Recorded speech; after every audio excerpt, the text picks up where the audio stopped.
여호수아서 강의 14번째 하나의 성공 기록과 하나의 실패 기록이라는 제목으로 하나의 말씀 나누고자 합니다. 네, 온라인을 통해서도 그렇게 서로 축복해 주시면 좋을 것 같습니다. 예, 여호수아서는요, 크게 정복과 정착 이 두 가지로 나뉜다고 얘기를 드렸습니다. 그래서 전반부는 주로 전쟁 이야기가 나옵니다. 차마 재미있게 읽을 수 있는 얘기들이에요. 여리고성이 무너지질 않나, 우박이 떨어지질 않나, 그 해와 달이 멈추질 않나, 참 재미있게 읽을 수 있는 이야기들이 전반부에 나오는 것은 이 정복하기 위해서 싸우는데 하나님의 도우심이 있었다는 것을 우리에게 보여주게 됐죠. 그런데 아마 제 생각에 여호수아서 후반부의 내용을 기억하는 분들은 많지 않을 거라 생각합니다. 왜냐하면 정착하는 내용인데 이 정착을 하기 위해서 정착하기 위해 그 땅을 나누는 이야기들이 주로 그 안에 가득 차 있습니다. 그 땅을 지파별로 나눠서 어느 지파에게는 이 땅을 주고 어느 지파에게는 이 땅을 주고 어느 지파에게는 이 땅을 줬다라는 내용들이 가득 차 있기 때문에 대부분 성경을 읽으시다가 여호수아서 후반부 가시면 그냥 넘어가 버리는 경우들도 있는 것 같습니다. 그 땅을 나눔의 시작은 이렇습니다. 여호수아서 13장 6절과 7절인데 우리 한번 읽어보겠습니다. 또 레바논에서부터 나인까지 산지의 모든 주민 곧 모든 시돈 사람의 땅이라. 내가 그들을 이스라엘 자손 앞에서 쫓아내니니 너는 내가 명령한 대로 그 땅을 이스라엘에게 분배하여 기업이 되게 하되 너는 이 땅을 9지파와 므낫세 반 지파에게 나누어 기업이 되게 하라 하셨더라. 여러분 좀 독특한 것이 눈에 보일 겁니다. 뭐가 눈에 보이십니까? 예, 대놓고 힌트를 드렸는데요. 네. 9지파와 므낫세 반지파에게 주랍니다. 9과 2분의 1 지파랍니다. 우리가 알기로 이스라엘은 12지파인데 12지파인데 거기서 9 플러스 반지파 빼면 2지파 반이 나오게 되죠. 그럼 2지파 반은 어디로 갔을까? 2지파 반. 그러니까 이 므낫세 나머지 반지파와 나머지 2지파는 이스라엘 땅이 아니라 이스라엘 바로 옆에 요단강 건너가면 동편 쪽에 있는 땅에 그 땅을 받게 됩니다. 이유는 이랬습니다. 이 2지파 반이 그 땅도 이렇게 전쟁을 하는 일이 있어서 그 땅을 이기게 되었는데 이 땅이 너무 좋아 보이는 거예요. 그래서 요청을 합니다. 우리 그냥 이 가나안 땅 주지 말고 우리한테 이 땅 주었으면 좋겠다라고 요청을 해요. 그래서 이를 허락하시게 되고 하나님께서 허락하시게 되고 이 요단 동편의 2지파 반이 그쪽에서 자기들의 살림을 하게 됩니다. 그러면 이제 자연스럽게 나머지 이 9지파 반의 이야기가 나오게 되는 거죠. 자연스럽게 13장 8절부터 루벤과 이 갓 므낫세 반 지파에 대한 그 요단 동편 땅 지파에 대한 이야기가 나오게 되고 이제 9지파 반의 땅을 나누는 이야기가 자연스럽게 나오게 되는 거예요. 근데 제일 먼저 나오는 땅 그 지파가 어느 지파였냐면 유다 지파였습니다. 죄송합니다. 다시 한번 좀 올라가 볼게요. 다시 더 올려놔요. 네. 유다 지파였어요. 이게 약간 의문이 드는 장면이에요. 나머지 9지파 반이 땅을 나눠 갔는데 유다 지파 얘기가 나와요. 제일 먼저 나온 땅 갖는 얘기가 유다 지파 얘기예요. 대부분의 학자들이 동감하듯이 저 또한 이게 제비 뽑기로 첫 번째로 유다 지파가 뽑혔기 때문에 그 땅을 받았다는 것이 아니라 이 정치적인 관점이라고 보여집니다. 이스라엘 12지파 중에서 가장 힘 있는 지파를 뽑으라고 하면 유다 지파입니다. 왜 유다 지파가 가장 힘이 있을까요? 일반적으로요, 이 장자가 가장 힘이 있을 수밖에 없죠. 우리 잠시 12지파의 배경이 되는 야곱 이야기로 돌아가도록 할게요. 여러분이 잘 아시겠지만 창세기에 야곱이 이 아들을 낳게 됩니다. 12아들을 낳게 되고 이 딸도 하나 낳게 돼요. 디나라는 딸도 낳게 됩니다. 근데 이 12아들들을 통해서 이 12지파가 만들어지게 돼요. 12지파가 만들어지게 되는데 물론 조금 복잡한 다른 얘기들이 있습니다만 뭐 여기서 이제 레위 지파 빠지고 요셉의 이 아들들인 므낫세와 에브라임이 지파로 들어가게 되는 일들이 있게 됐지만 잘 보면요 여러분 원래 장자가 가장 유력해야 되잖아요. 그러면 지금 유다는 몇 번째 아들이냐면 네 번째 아들입니다. 이상하잖아요.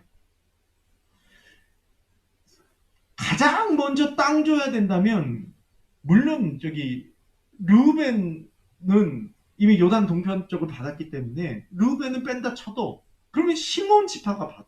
얘기가 먼저 나와야죠. 근데 그것도 아니에요. 왜 애매모호한 유다가 이 땅을 받게 될까요? 유다 지파에 대한 이야기가 나오게 될까요? 왜냐하면 유다 지파일 수밖에 없는 이유, 제일 먼저 유다 지파를 이야기를 할 수밖에 없는 이유는 유다 지파를 통해서 다윗 왕이 나왔기 때문이죠. 그리고 그 다윗의 후손이 메시아로 올 거라는 것 때문에 자연스럽게 그 성경을 기록했던 당시에 이 유다 지파 이야기를 먼저 할 수밖에 없는 것은 너무나도 중요한 지파였기 때문에 유다 지파 이야기를 먼저 한다는 거예요. 중요한 포인트는 이겁니다. 유다 지파 이야기를 제일 먼저 할 수밖에 없었던 것은 너무나도 중요한 지파였기 때문이다. 이 이야기를 뒷받침해 주는 것이 여러분이 여호수아서 유다 지파 땅 이야기가 끝나자마자 나오는 다음 지파 이야기가 에브라임과 므낫세와 베냐민 지파 이야기가 나와요. 이것도 이상하죠? 므낫세와 에브라임은 요셉의 아들이니까 야곱 입장에서 손주받게 되지 않아요. 아들을 먼저 챙겨요? 손주를 먼저 챙길까요? 지금까지 아들 다 챙겼는데 손주 이상하잖아요. 더구나 11번째와 12번째들 막내들이 그런데 이쪽을 챙길 수밖에 없는 이유는 뭐냐면 사실 야곱 입장에선 야곱이 사랑했던 여인이 라헬이었잖아요. 그러다 보니 이쪽을 먼저 챙겨주는 거예요. 그러다 보니 자연스럽게 이 야곱의 축복 이후에도 그 축복대로 가게 되면서 이 성경에서도 이 중요도를 그렇게 먼저 다루게 되는 모습들을 볼 수가 있습니다. 언젠가 한번 창세기를 자세하게 공부를 해보실 일이 있을 텐데 왜 므낫세, 에브라임, 베냐민을 더 중요하게 되냐? 참 재밌는 게 뭐냐면요. 우리 첫 번째부터 장자부터 축복받아야 될 것 같은데 그리고 항상 그 중동 지역에서 이스라엘에선 장자에게 먼저 축복을 줬는데 재밌는 건 뭐냐면 유다 지파에서 왕이 나옵니다. 그리고 이 요셉의 자손 에브라임 지파에서 왕이 나고 베냐민 지파에서 왕이 나고 이 요셉이 축복한 대로 그렇게 가는 거예요.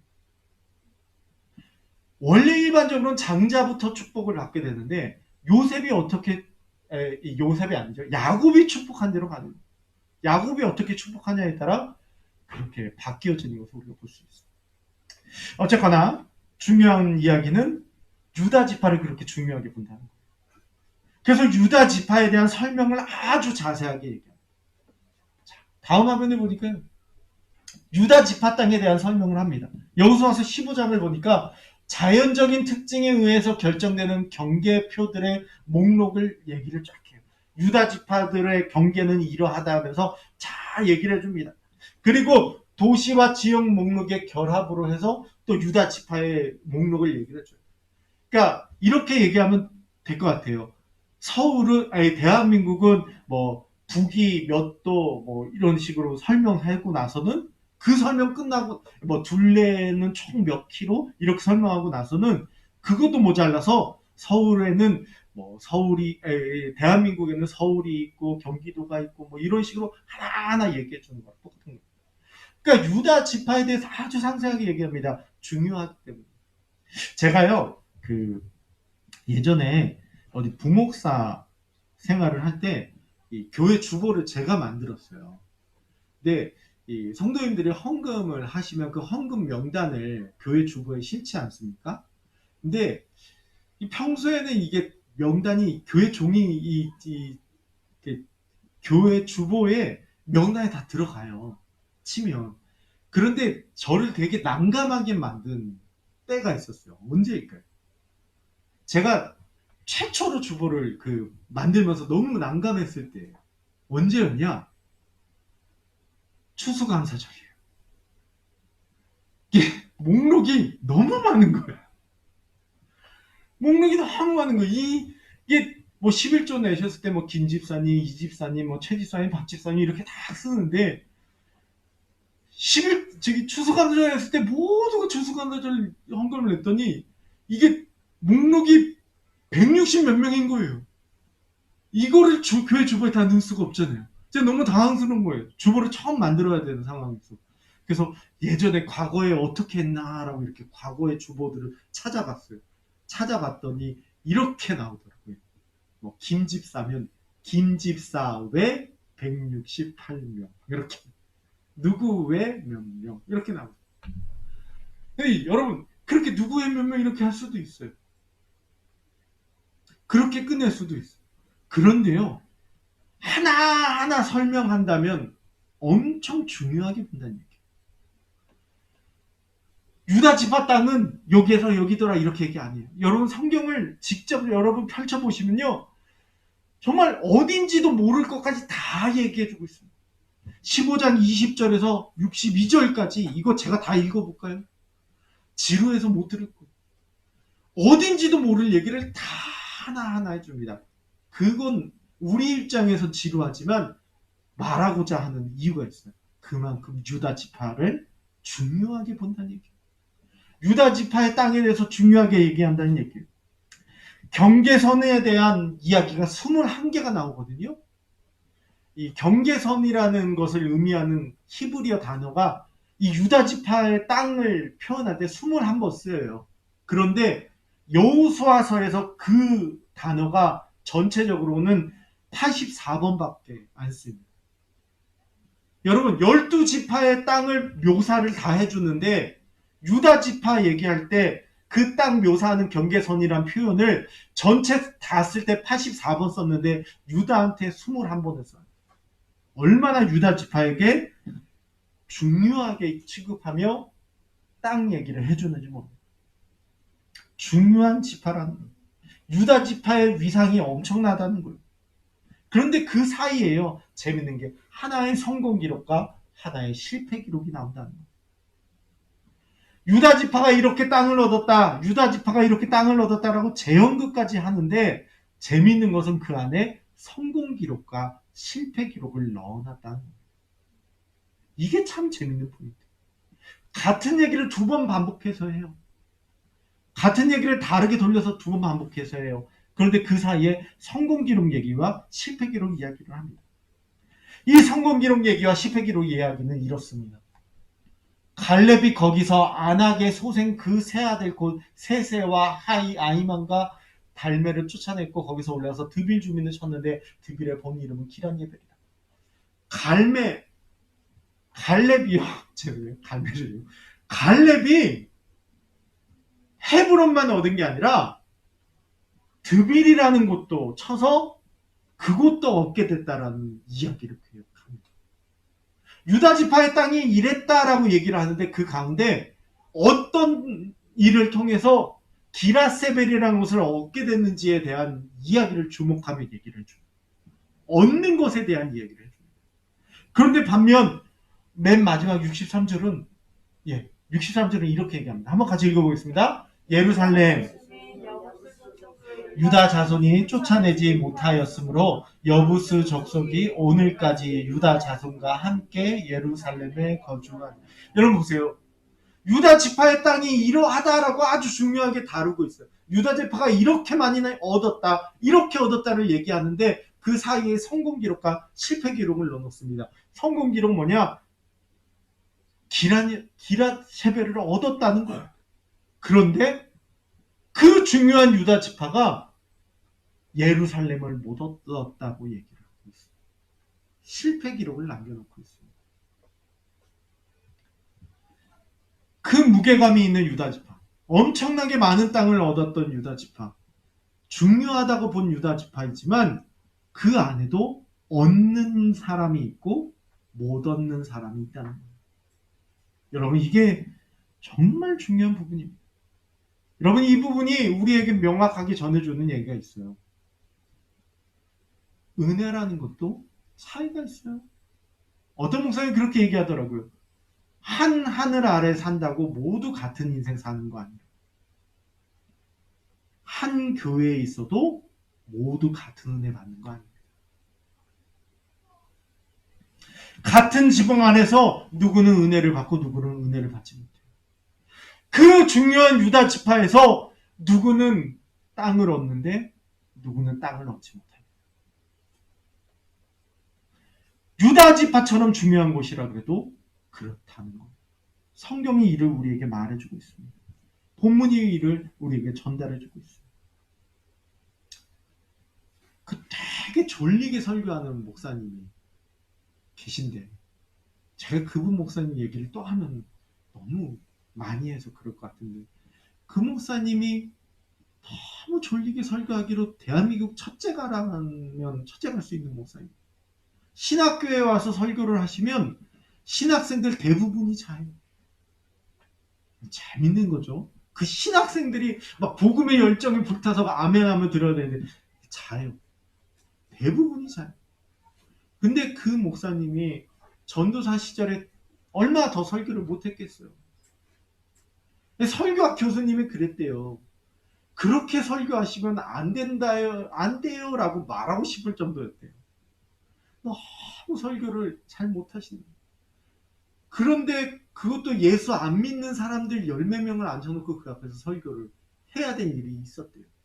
전도사 때.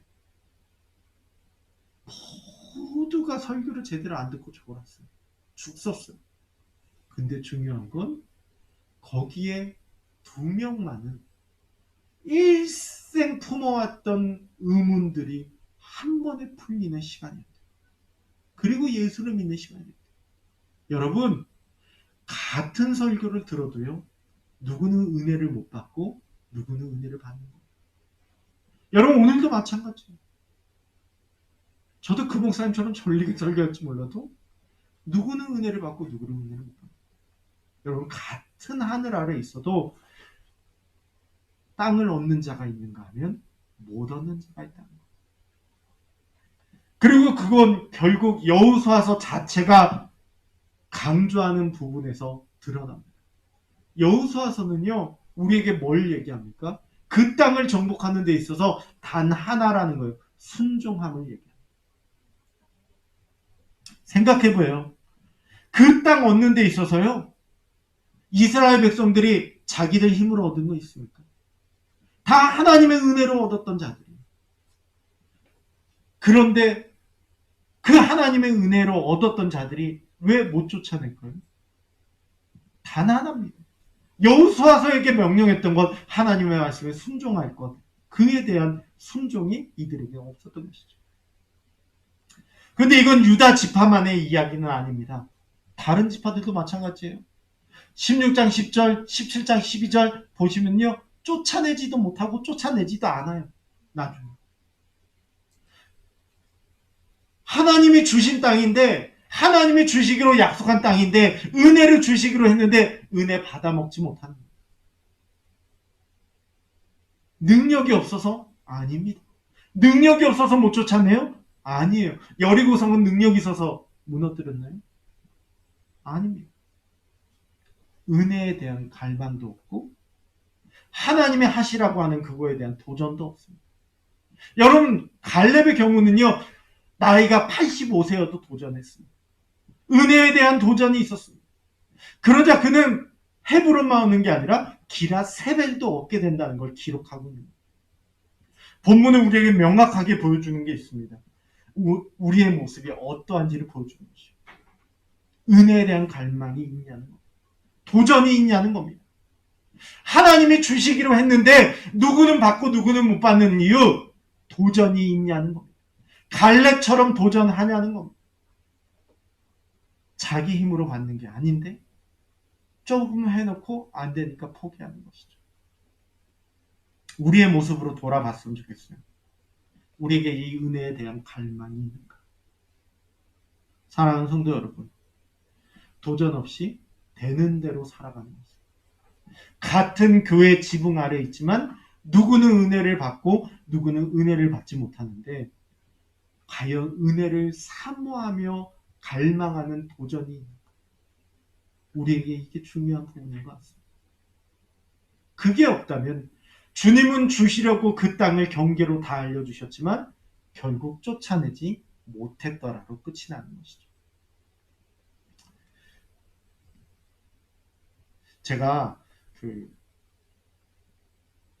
어제 한 자매를 만났는데요. 제가 처음 전도사 했을 때 교육부서 맡았을 때 교사로 있었던 자매를 만났어요. 그러니까 시간으로 따지면 근 한 20년 만에 만난 자매죠. 근데 그 자매가 저한테 그 얘기를 하는 거예요. 자기는 아직도 목사님이 했던 그 설교가 기억이 나. 그러면서 구체적으로 어떤 설교를 들은 거에 대한 이제 얘기를 해줘요. 그러면서 그 자매가 그때 들었던 그것 때문에 이후에도 성경을 볼 때마다 그 부분에 대해서 계속 그랬지라고 성경 보는 눈이 열린다.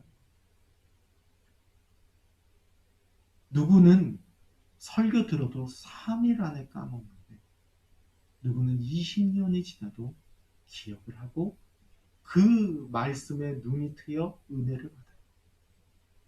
여러분, 은혜에 대한 갈망이 없으면 아무리 유다 지파라 하더라도 아무리 교회라 하더라도 누구는 은혜 받지만 누구는 은혜 받지 못하는 겁니다. 그 은혜에 대한 갈망이 있으시길 소망합니다. 여호사서가 우리에게 보여주는 거예요. 이들이 능력이 없어서 못 쫓아냈다? 아니에요. 그 전부터 능력 없었고 하나님이 은혜 주시는데 은혜도 갈망하지 않다 보니 아무것도 못했다는 거예요. 교회 오래 다녀봤자 갈망이 없으면 아무 소용없습니다. 은혜 받겠다는 은혜에 대한 사모함과 갈렙처럼 은혜에 대한 도전이 있으시기를 주님의 이름으로 권유드립니다. 같이 기도하겠습니다.